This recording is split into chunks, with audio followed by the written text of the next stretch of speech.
Hello everyone, welcome to अटैप। My name is Niharika Walia Bhatnagar और आज हम हैं हमारी पराक्रम सीरीज़ में। आज हमारा टॉपिक क्या रहने वाला है? Today's topic is basically the topic जहाँ पर हम बात करेंगे हमारे स्पेसिफिक एरिया में, जहाँ पर हम बात करेंगे ऑपरेशनल एस्पेक्ट्स ऑफ अकाउंटिंग। ये एक थ्योरेटिकल टॉपिक है, अच्छा टॉपिक है और पेपर में बहुत बार इसका सिंपल क्वेश्चन आता है। मतलब कोई बहुत मेजर चीज़ इसमें आती ही नहीं है। तो इसका बेनिफिट यह है कि जो आता है वो आपके लिए एक विन विन सिचुएशन बन जाता है, बिकॉज वो चीज़ आपको पेपर में करने में कोई प्रॉब्लम नहीं आएगी। So it's a very simple and scoring topic. Number 2, अगर अभी तक आपने हमारी PYQ बुकलेट डाउनलोड नहीं की तो जल्दी से उसे आप डाउनलोड कर सकते हैं, that too for free. There is no specific charge for it. All you need to do is आप हमारी वेबसाइट पर जाइए और आपको वहाँ से इसका पर्टिकुलर डिटेल्स मिल जाएंगी। So go ahead and prepare well everyone. चलिए शुरू करते हैं हमारी आज के टॉपिक को। ठीक है, आज का हमारा टॉपिक है ऑपरेशनल एस्पेक्ट्स ऑफ अकाउंटिंग, यानी हम समझेंगे बैंकिंग पॉइंट ऑफ व्यू से हमारी अकाउंटिंग किस तरह से चलती है। सो बैंक्स क्या करते हैं? देखिए, बैंक्स भी तो नॉर्मल अकाउंटिंग के अंदर हम कुछ भी करते हैं तो हमें ना उसका डॉक्यूमेंट्री प्रूफ रखना पड़ता है। बिना डॉक्यूमेंट प्रूफ के तो कहाँ ही दुनिया चल सकती है।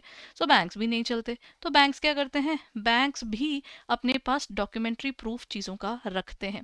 अब वो डॉक्यूमेंट्री प्रूफ कैसे चलता है? वो documentary proof is based upon the fact कि बैंक्स ने क्या करना है, जो भी चीज़ हो रही है उसको ना एक अपनी स्लिप्स के ऊपर हम अपने फॉर्मेट के अंदर उसको वो कर लेते हैं नोट।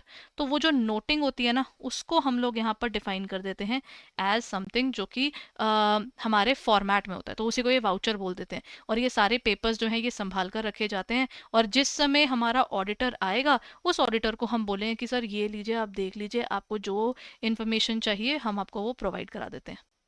ठीक है, सो ये आ जाते हैं आपका इसका बेस। अब हम समझते हैं इसका वाउचर का सिस्टम क्या है। ओके, वाउचर्स को हम कैसे समझ सकते हैं? वाउचर्स आर बेसिकली कोई भी लेजर अकाउंट्स जो कि अप टू डेट हमें करने हो, वो सारी इंफॉर्मेशन यहाँ पर आएगी। यहाँ पर एक रिलेटिवली लेसर एम्फोसिस दिया जाता है प्राइम एंट्री पर, कि क्यों पहले आप एक जगह नोट करोगे फिर यहाँ पर आओगे और सब चीज़ें दोबारा बनाओगे। कहते हैं वो चीज़ आपको करने की ज़रूरत नहीं है। आपको करना क्या होगा? आपको जब भी चीज़ बनानी है आपको नोट करते हुए बेस जो आपको रखना है, नो डाउट आपको अकाउंटिंग का सारा बेस वहीं रखना है, but you have to add a few little things there further. What is it? आपको ना डॉक्यूमेंट्री प्रूफ जो है वो आपको बनाना पड़ेगा। और ये प्राइमरी एंट्री की चिंता मत कीजिए, तो ये आपका वाउचर पोस्टिंग कहलाता है और इसी के थ्रू हमारा ट्रायल बैलेंस बनता है। सो वाउचर्स जो है वो स्ट्रेट अवे पोस्ट किए जाते हैं अपने इंडिविजुअल अकाउंट्स में। ज़रूरी भी होता है, देखिए अगर आपके अकाउंट में कोई पैसा आ रहा है तो पहले वो आपके अकाउंट में अपलोड होना जरूरी है कि हमारे जनरल पे जाना जरूरी है? ये तो गलत हो जाएगा ना। आज के हिसाब से चीज थोड़ी नोट होगी, वो तो चीज नोट होगी कि अभी चल क्या रहा है उसके बेस पर। Isn't it? सो इसकी नोटिंग जो है वो कुछ इस तरीके से ही की जाएगी।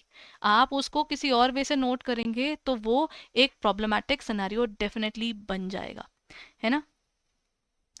इसमें क्या करते हैं ये लोग जब भी चीज़ों को नोट करते हैं, वो आपके लेजर को डायरेक्टली उस पर्टिकुलर अकाउंट में लेके जाते हैं। मतलब आपके पहले अकाउंट में चेंजेस होंगी, फिर मेन में भी जाकर चेंजेस होंगे, ताकि पता चले कि आज आपने भी पैसा जमा कराया और हो सकता है और भी कई लोगों ने कराए होंगे ना, आप अकेले तो नहीं हो सकते हो। तो वो चीज़ इसमें हो जाती है नोट। देन ये जो ट्रांजैक्शंस हैं या तो कैश में होंगी या फिर कुछ नॉन कैश भी होती हैं। नॉन कैश आपकी ना नॉर्मली इंटर डिपार्टमेंटल वाली चीज़ें होती हैं, जिनमें हम लोग ना कोई भी चीज़ ट्रांसफ़र कर रहे हैं, कहीं और नोट किए जा रहे हैं। वो चीज़ें आपकी यहाँ पर आती हैं। ठीक है,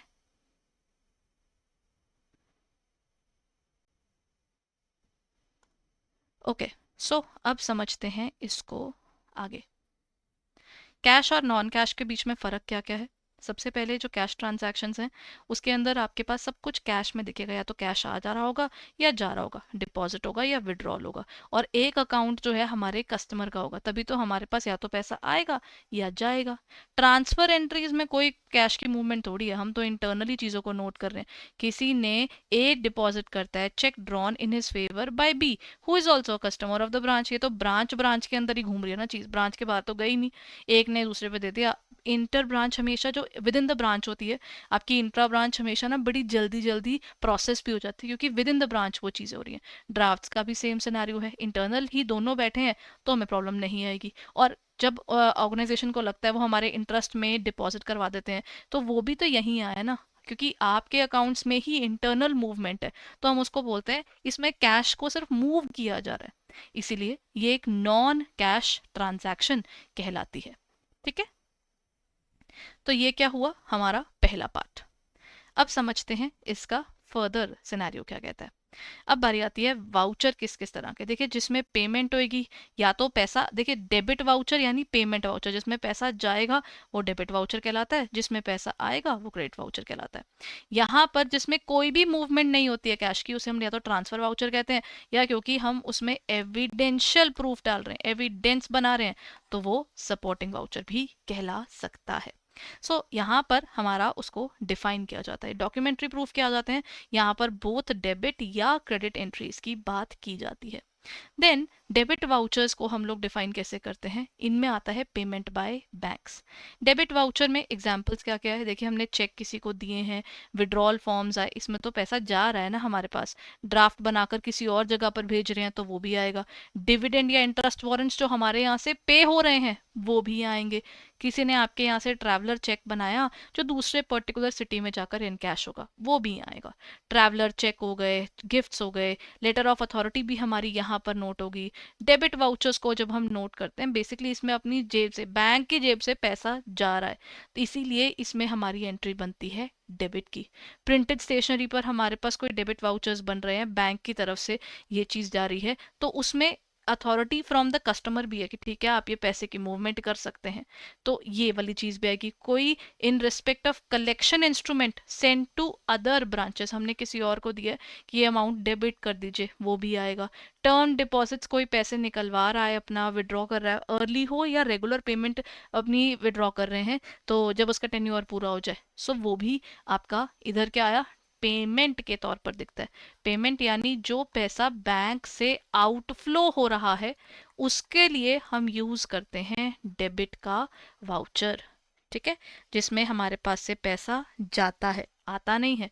देन हमारे पास आता है, फिर जिसमें पैसा आए उसे हम कहते हैं the credit voucher. Credit voucher में क्या होगा, जब हम पैसा डालते हैं बिजनेस में, एप्लीकेशन क्या है, issue of term note deposits आते हैं, डिमांड ड्राफ्ट बनते हैं, आरटीजीएस और एनईएफटी आते हैं, वो सब आपको देखना पड़ेगा। यहाँ पर आप पैसे भेज रहे हैं या आ रहा है, देखिए इसमें पैसा आ रहा है, पैसा रिसीव होता है, तो जो चालान है वो डिपॉजिट्स का इसमें हम डिफाइन करते हैं, चाहे वो सेंट्रल गवर्नमेंट हो, स्टेट गवर्नमेंट हो, और इवन क्रेडिट वाउचर्स को भी हम यहाँ पर डिफाइन करके चलते हैं।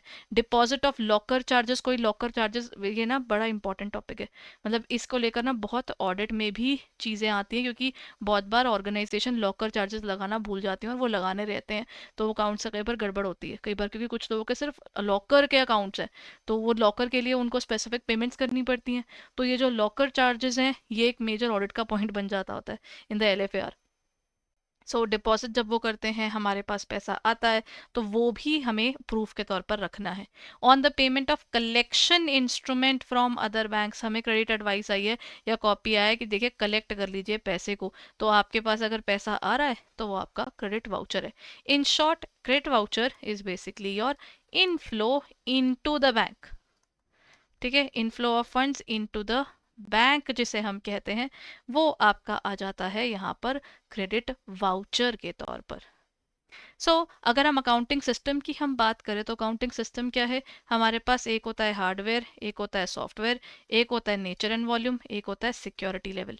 ये सारी चीज़ें इकट्ठी मिलकर हमारे कोर बैंकिंग सोल्यूशंस के सिस्टम्स को बनकर आती हैं।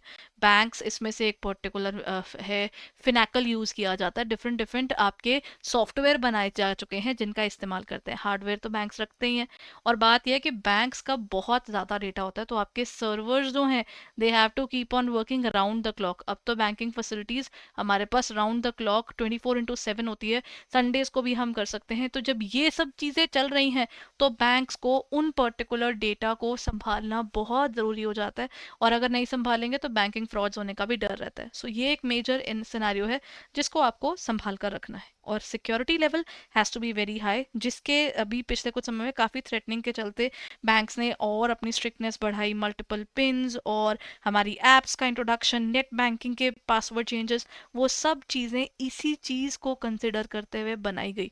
तो इसके बहुत से डिफरेंट डिफरेंट सॉफ्टवेयर्स जो बैंक यूज़ करते हैं इंटरनली, वो नॉर्मल लोगों के लिए यूजेज में नहीं है। हमारे लिए बैंक्स की एप्स हैं जिन पे हम अपनी सारी इन्फॉर्मेशन देख सकते हैं, बट प्रोवाइडेड वो बैंक के अपने डेटाबेस में सेफ है, तभी तो आपके और मेरे पास वो डेटा आएगा।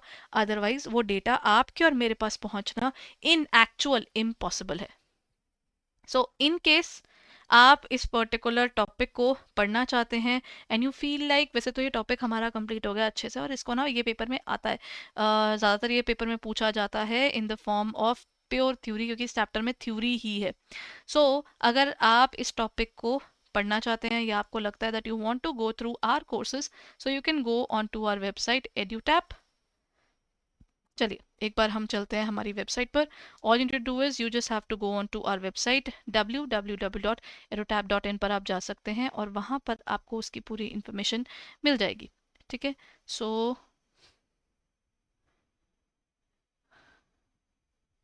What you need to do is, ये रहा हमारी website, just go on to the area of edutap.in। जैसे ही आप इस पर क्लिक करेंगे ना, सो यहाँ पर आपके पास आ जाएगा EduTap का बेसिक कोर्स, ये सारे आपके यहीं पर ही मिल जाएंगे। जस्ट अ मोमेंट, ये हमारा अगर आप साइन अप करते हैं कि उसकी इन्फॉर्मेशन है। So let's just open it up, Google पर सर्च कर लेते हैं। ठीक है, अच्छा इसका ना हमारे पास ऐप भी है, तो आप ऐप से भी डाउनलोड कर सकते हैं इसको। So all you need to do is EduTap पर जाइए, ये रहा edutap.in। ठीक है, सो आप .in पर जाएंगे, just scroll down a bit नीचे की तरफ, और यहाँ पर आपको मिल जाएगा हमारे JIB कोर्सेज। इन पर अभी सेल्स अवेलेबल हैं, तो आप हो सके तो इसको जल्दी से देखिए और हमारे कोर्सेज में जाकर आप एनरोल कर लीजिए। You will find all the particular details है, कॉम्बो कोर्सेज आपके पास अवेलेबल हैं, इन सब की डिटेल्स आपको यहाँ मिल जाएंगी। So kindly just check it out on our website और इन आवर ऐप। और साथ साथ आपको यहाँ पर 82% ऑफ मिल रहा है, which is a very good amount right now. Go ahead and check it out right away everyone. हम मिलते हैं अगले सेशन में। Thank you so much for being there. Bye bye everyone. And अगर आपने कोर्सेज में एनरोल नहीं किया, then hurry up, enrol now.